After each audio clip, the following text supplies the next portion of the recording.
Hi there, it's Karen at Corrie Paper Crafts, independent Stampin' Up demonstrator in central Scotland. Welcome to today's Festive Friday project, and it's this little dinky box here. It is made in a pizza style fashion, and inside is one Ferrero Rocher chocolate, or I guess you could put a Lindt chocolate or something like that in as well, but it's that sort of size. And it's got a window in the top. So a couple of weeks now, my Festive Friday project was one, in fact I'll show you it just in 2 seconds, one that held 3 Ferrero Rocher chocolates.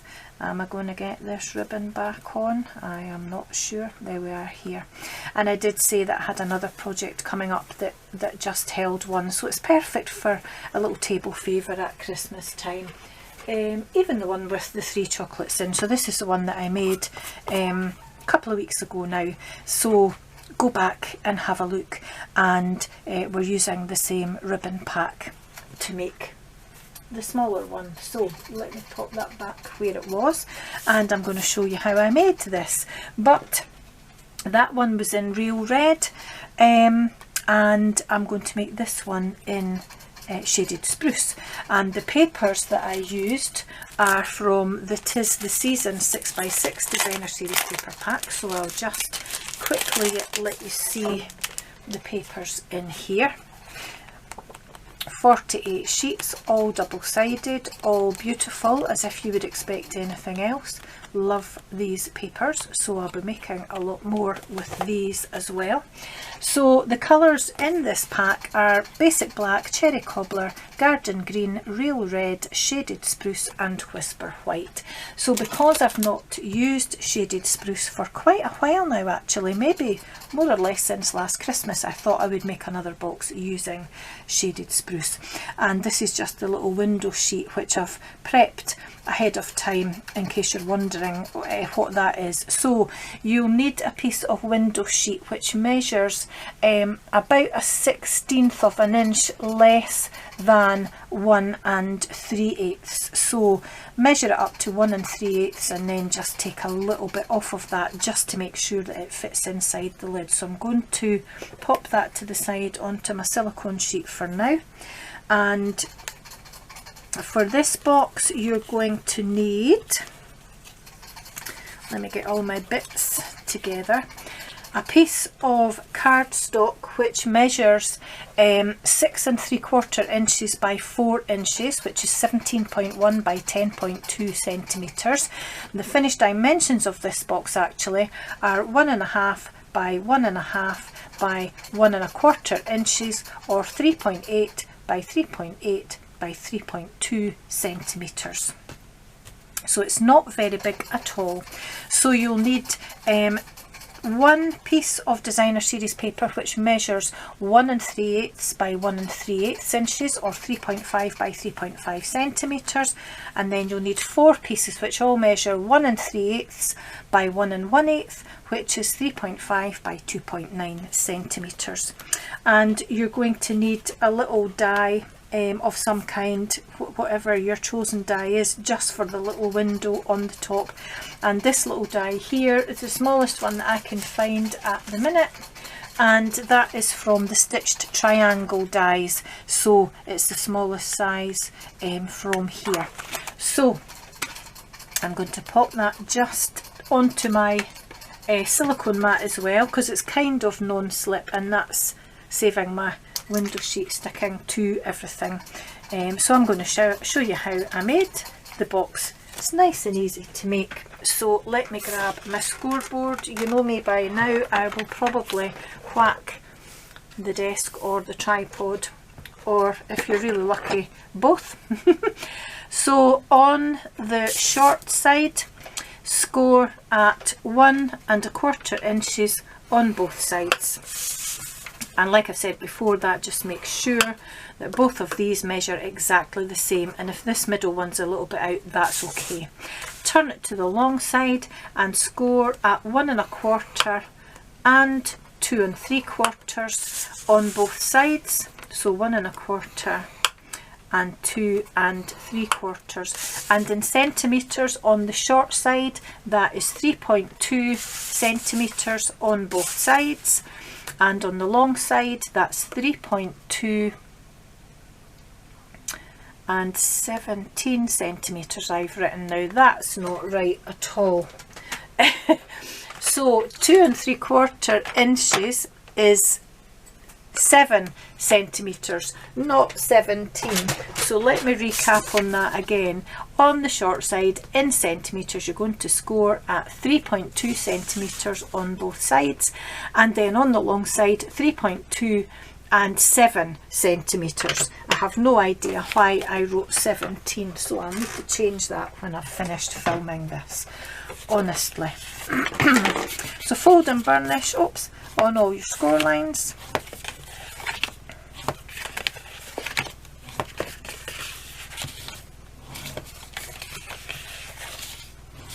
Just like so, and then we're going to do a little bit of cutting. So these middle panels are the parts that are going to make the box, and you'll see here we've got 3 squares and 2 rectangles. They are a slightly different size on this edge and this edge. So we're going to cut into and notch all of these little squares, and we're going to keep the straight edges on all of these rectangles here. So we're just going to do exactly the same on both sides. So cut up just to that first score line, the first horizontal score line, like so, keeping the straight edge on the rectangles.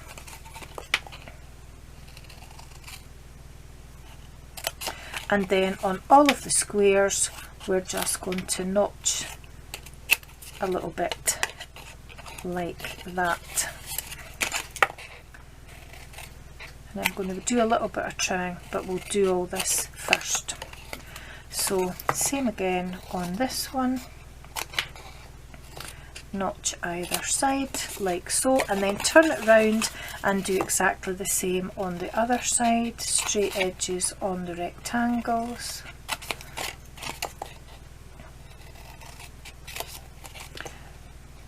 Like so, and then notch into all the squares.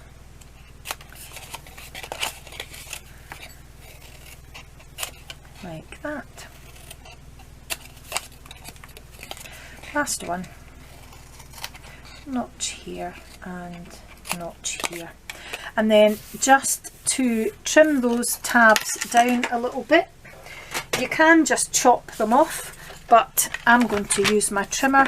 So I'm going to make sure that the only bits that are sticking out are my tabs, and I'm going to make sure that I've got those rectangles folded over, and I'm going to trim them down to about 1/2 inch, and I'm going to do that on both sides. So same again, tabs out but these rectangles in, and just line it up to about 1/2 inch, maybe just slightly over, but it doesn't really matter as long as it's probably a minimum of 1/2 inch to help to keep your box together. So this is what we're left with once we've done the trimming, and they're already notched because we notched them when they were a little bit bigger before we trimmed. So just going to trim that a little bit. So I'm going to decide which is going to be my lid and which is going to be my bottom, and I think I'll make this the top of my box. So I'm going to lie it down with the top parts of my box here and the bottom parts of my box there. So I'm going to use, I'll use my chalk marker actually. I'm going to add a piece of designer series paper onto this part, and this part, and these side panels here as well. But this one here is where I'm going to die cut my little shape out of and put my window sheet, so hopefully you can see that. So that's where I'm going to add my designer series paper to just now. So I'm going to put the big part on the top, and I'm going to put plenty adhesive on because I want it to stay stuck down where I've die cut that little shape out of. So I'm just going to add plenty Stampin' Seal onto this, because I need the edges that are at the side of where I've die cut to stay stuck down and not lift. So get all the glue off of there, and I'm just going to decide which way I want my pattern to be running. So I'm going to have my diagonal lines running from bottom left corner to the top right hand corner, and I'm just going to stick that on like so, and then not so worried about the side panels. They're not, oh gosh, I can't get my adhesive on, it keeps sticking to me. I just want to make sure that nothing catches when I'm opening and closing the lid. So although I'm not putting quite as much adhesive on, I want to make sure that that stays stuck down. So I'm going to turn that round just because I've got a little furry corner there. So I'm going to add that piece of paper to here, but try and stick it down a little bit straighter. And in trying to stick it down straighter, I've given myself another furry corner and I've made it go even more squint. And the shadows don't help, because although it's the afternoon here, well, it's Scotland and it's October, so it's not very sunny anymore. It's not very sunny anyway a lot of the time, but it's certainly not sunny at the moment. So I'm just adding Stampin' Seal to here and adding extra bits onto my grid paper, as you can see. So I'm going to add that onto this front panel.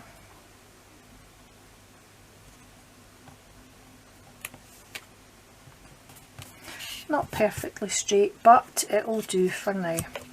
Same again.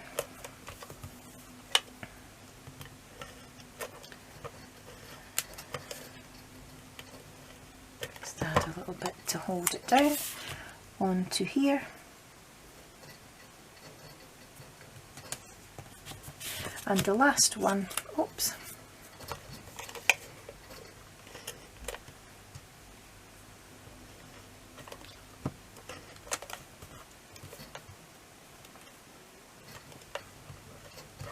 I think it's starting to run out actually, which is part of my problem. And then just add that there. Now, if you have a directional pattern, once the box is together, this is the front of the box, this is the top of the box, and these are the two sides. So we'll just tuck all these out of the way just now. So you want to make sure that your pattern is going up and down the way. That's really not straight at all. So for the top and the front part, have them facing you with the top of your pattern here and the bottom of your pattern here on both pieces. Then turn it round for each side with the top here and the bottom here. Top here, bottom here, and then turn it round again for what will be the back panel with the top of the pattern here and the bottom of the pattern here. With the exception of the back panel, a good way to remember it is the top of your pattern goes to the folded edges on the lid of the box, but obviously you've got two folded edges here. So the top of the pattern for the back panel on your box goes to the folded edge where all the other pieces of paper are, and the bottom of your pattern goes to where the plain parts are, if that helps you at all to remember where you need to pop your paper, or what way round it needs to be. So I'm going to get my Stampin' Seal Plus, and I'm just going to add adhesive down all 6 of these side panels, if I can get the thing to lie flat. So a piece, oh, here we go. This is what I don't like about the Stampin' Seal, and I think it's because I leaned too hard. I'm really bad. I'm really bad for leaning too hard, and that's when I start to run into problems. So I'm just going to abandon that. And I'm going to go back to my tearing tape because I don't want to waste my box. I really don't get on with Seal Plus very much or very well, so I'll just cut my losses, oops, and change to tearing tape because it's going to be painful to watch, and it might be painful on your ears if I get a bit upset with it. So we'll miss that part out and we'll just finish it off with tearing tape. There we are. So I'm going to actually I'm going to put tearing tape over the top of these because I want to put this through my die machine, and I should have done my die cutting before I put my adhesive on, so we'll just add tearing tape to these remaining panels as well because that'll cover up the sticky bits. So we want to die cut our shape in the top first, don't we, Karen? Yes, we do. So I'm going to grab my little triangle, and there I'm saying grab again, and I want to stop saying that. So I'm just going to centre that as best I can, and I'm going to get a little bit of washi tape. So I'm looking for an equal distance here and here, and it could maybe come over a little bit, and an equal distance here and here, so it could probably come down a little bit. And then I'm going to make sure that I stick that down with the washi tape so that it doesn't move, and I'm going to pop that through my die machine, and then I'll come back to you once that's done. And that's the cutting done, the die cutting. I just can't really fit my die cutting machine very easily onto my desk underneath my camera. It's really quite a small desk, so I can't have the tripod legs spread out very far. So that's as straight as I could manage, and it actually, because it's stitched triangles, these dies, you get the cutest little stitched triangle once you've done your die cutting, so you can keep that and use it in another project if you want to. And I'm not sure if you can see it, but there is a little bit of an edge around the triangle here, which is really quite pretty as well. And I'm just going to grab my adhesive eraser because I've got little bits of the sticky from the back of the washi tape on my designer series paper, which I don't want. So before I do anything else, I'm going to turn over and I'm going to add my window sheet. So that's going to stick down in here just like that. And I've used my tearing tape, and I've put about 3/4 of the tape onto my window sheet and left it overhanging a little bit because I want to make sure that the tape isn't seen in the middle of the window here. So I'm going to keep it on my silicone mat just now, and I'm also going to keep my little triangle die because I do not want to lose that. And I'm just going to carefully take the backing off my tape. Now I don't want to go digging here because that's the part of the window that potentially will be seen, although it's a very small triangle. But what I am going to do is I'm going to start at the outer edges just to take the backing off, and then once I've done that, I'm just going to fold it back on itself to make sure that that's not overlapping and going to stick to everything else. So again, just very carefully at the side, take off the backing and fold back what's overlapping on my tape, and just do that on all 4 sides, and then stick it down inside the box, so making sure that I don't leave anything overlapping. Oops. And then the last little bit here, just fold that back like so, and then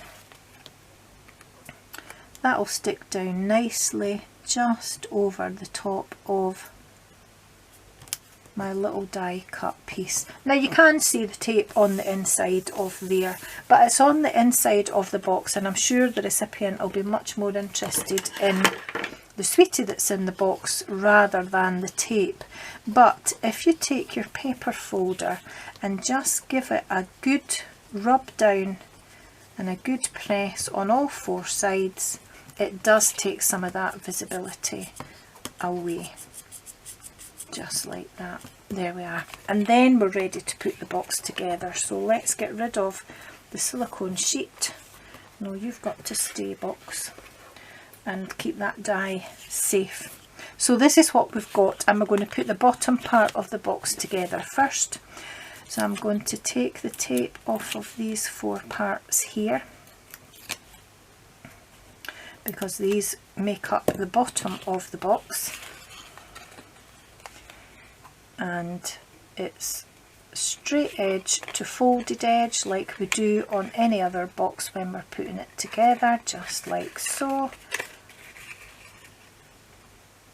It can be a little bit fiddly because it's such a small box, but just take your time and it'll go together no problem. Just make sure you line it up nice and neatly. And then before we put the lid together, I'm just going to give those a burnish down to make sure that those corners stay well stuck and that it is stuck right up to the edge, like so. There we are. And then the last part is the lid, just the same again. Just make sure there's nothing overhanging, and it's straight edge to folded edge like so on both sides. Whoops. And the one thing I haven't done before I stuck it down was put my little finger notch in here, and what I did use for that was, and I'm not going to be able to do it now, but was the top of my snowman builder punch, and I put the finger notch in there. I don't think I can unpick that again to do it, or can I? I wonder if it will let me. Yes, because I've not burnished it down yet, so that was a stroke of luck. Let's just gently peel that off, and we might have to put an extra bit of tape on there, but we will do. So just mark the halfway point, which is about there. Use the top of the snowman's head and just make sure that you centre that, so about there. Punch that out, and that gives you your finger notch. And then if I get my tearing tape and just add a couple of bits onto here again, so that it does definitely stick down. Probably be quite thick now, but that's okay. This is how not to do it. But this is real crafting, so it's quite good to see how to not do it, because nobody's perfect. Certainly not me. I make mistakes in just about every video I do, I think. But that doesn't worry me. Not at all. So hopefully you've not been crafting alongside me step by step, or you've just had to unpick your lid as well, so I do apologise if you have had to do that. So again, once more, straight edge to folded edge, just to put the lid together, and it's a little bit bent, but that'll stick together and stay flat once it's adhered to the tape. There we are. So I'm just going to give that an extra burnish to make sure it stays closed. That's it. And I don't have a sweetie to put in. Hold on, the box is on the floor. Give me just a second.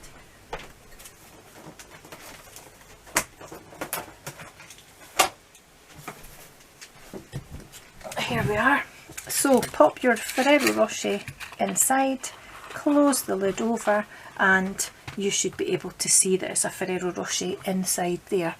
So I tied the box together using the Poppy Parade, I think it is, ribbon in here, and this is Old Olive, but I think that looks okay. It doesn't have to be exactly the same colour, and I think I've just got enough at the end of this reel to put my box together, so I'll just cut that off there.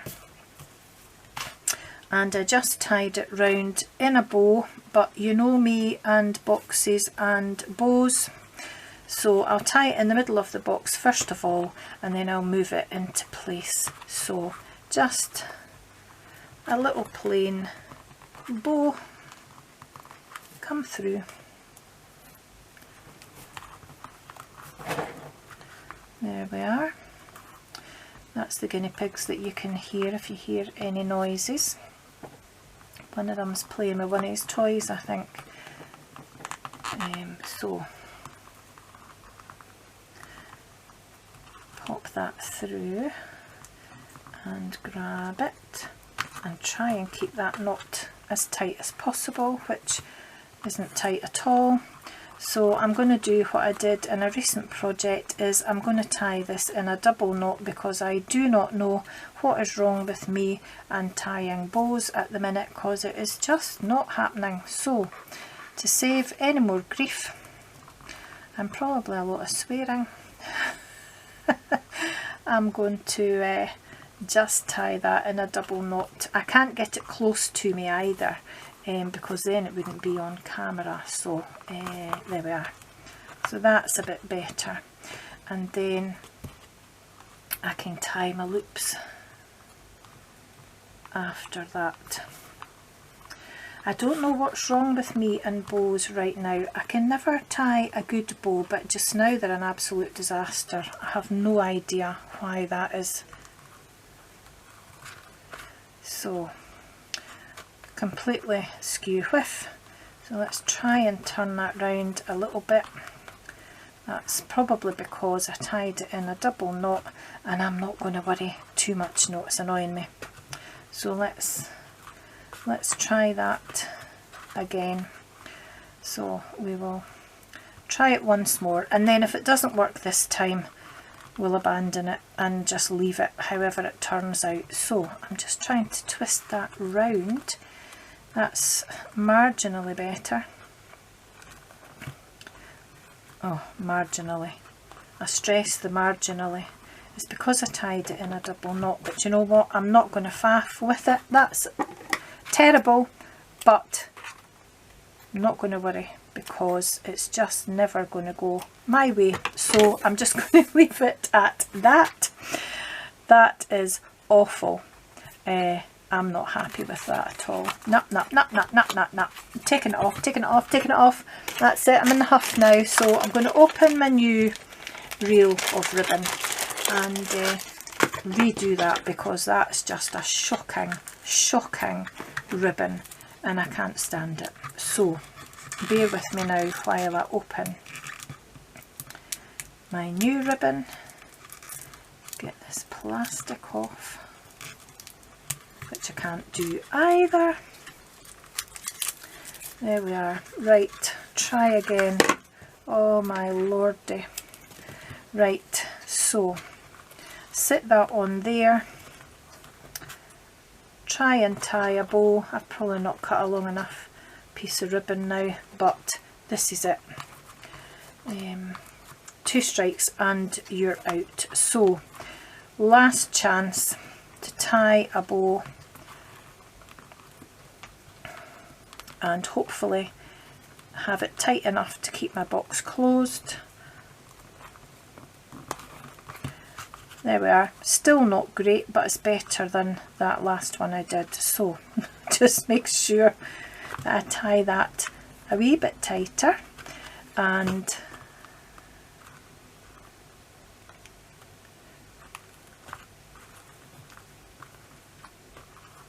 get it more into place. That's better. It's not fabulous, but it's better than the first attempt. So that is definitely going to be it. And if I cut my ribbon tails just like so, that's us.